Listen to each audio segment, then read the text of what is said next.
Assalamualaikum warahmatullahi wabarakatuh. Puji sareng syukur urang sangkeun ka Allah Subhanahu wa taala anu Maha Agung di dinten ieu teh urang sadaya tiasa ngariung sareng dina acara ieu.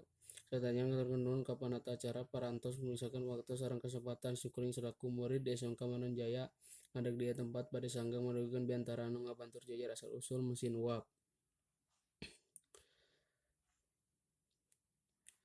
Tanpa mesin kehidupan manusia sigana bakal langkung hese sareng beda ti anu sanajan kitu sejarah manusia dimitian rila samemeh manusia nyiptakeun teknologi modern salah sahiji bentuk pangebolehan mesin kamaki eta kabayang roda mangeureun barang sareng langkung gampang.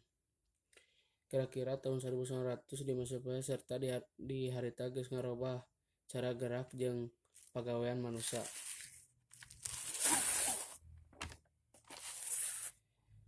Ternyata orang geus hafal mesin uap nanti eksternal kayan cairan anu dipisahkeun produk dorukan sumber panas nyaeta tenaga surya anu disebut turbin eta nu ngabogaan karya makana sakit. Tu anu sungkuring ngatur nuhunkeun upami aya kecap anu kirang merenah nyuhunkeun dihapunten margi kasayan teh asalna ti Allah Subhanahu wa taala. Saninten buah saninten dibantun kalepatan hapunten bilih seueur kalepatan. Wassalamualaikum warahmatullahi wabarakatuh.